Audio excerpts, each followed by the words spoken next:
long audio text that I'm going to speak. Took me an hour to write it.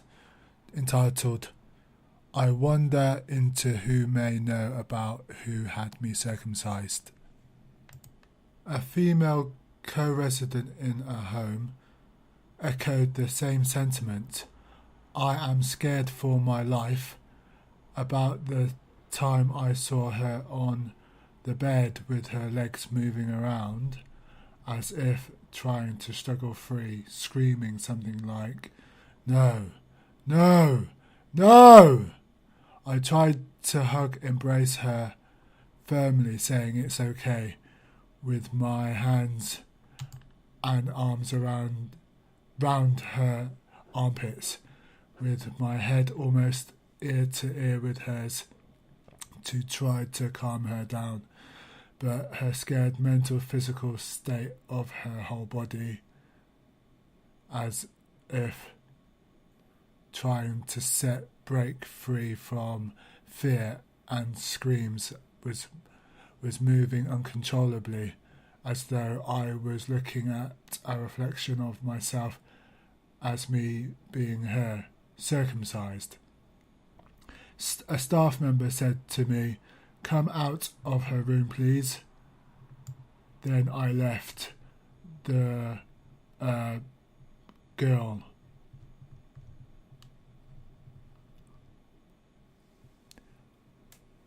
Later, I put my hand under and kept stroking her chin and slowly peered into her eyes.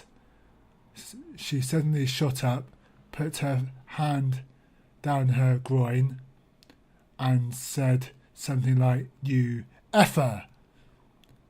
Co-residents and myself were shocked to hear this at the time.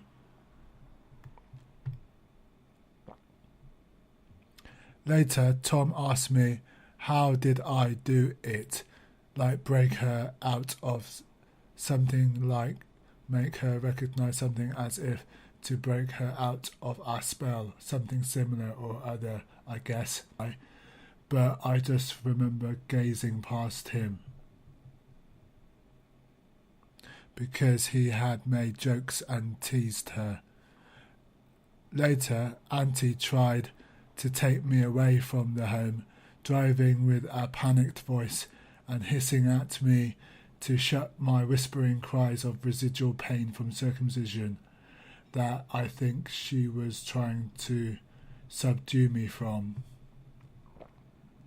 Since I first met my uncle, who introduced me to my aunt on the second occasion, was suddenly concerned, indicating to me in facial and body gestures between first seeing me, happy to see me though, but then his sister, my aunt.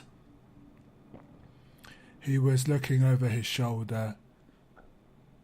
He was looking over his shoulder, over, indirectly to my aunt, his sister, as if to say, "It's her, be careful," to me. But he did not say a word. But later, at his house, he showed me a picture of his dad's funeral. My uncle's face, I saw, was very sad. I was feeling scared. Auntie, I think, at some point picked up on my vibes about my being circumcised and how that something was wrong, because I didn't like circumcision and wanted to try and carefully broach the subject to her about it. It didn't work. Auntie's Lewisham house, late husband's house, she got more ignorant, defensive, aggressive and vengeful towards me, especially when she touched my movable extendable lens. I don't know what you call it for now. It's a Pentax camera. The distance between her and I was close. In her living room, she tried to back up away as she tried to touch the lens with her thumb and forefinger to focus in on me. I smiled at her, then into the lens, and when she went to take the picture, she snapped at me like as if there was something sexual in it. I didn't say anything at the time. I was after answers about therapeutic cures, making metaphors later about how to prepare a carrot at my first flat after she, with her brother, my uncle, visited me on the odd occasion. Basically, ever since I met her, I don't think she is a pleasant person to hang or be around with. Sorry, Auntie, just my opinion, if I am allowed one in her presence. Then I think of Auntie shouting scared at her family, acting alarmed at her daughter, asking her mum, my auntie, how to cut a lettuce with a table knife.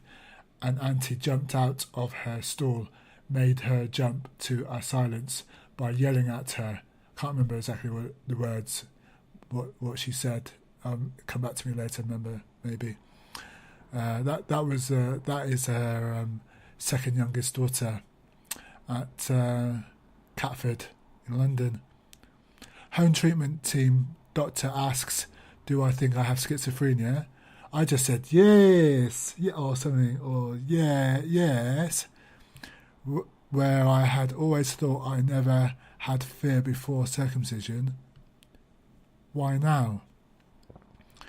And I only had fear when Auntie shouted at me for asking, inquiring, being curious about my circumcision, who made me cry and left me for dead almost. Crikey. Walk This Way track. Album Pump. Thanks Aerosmith. Auntie!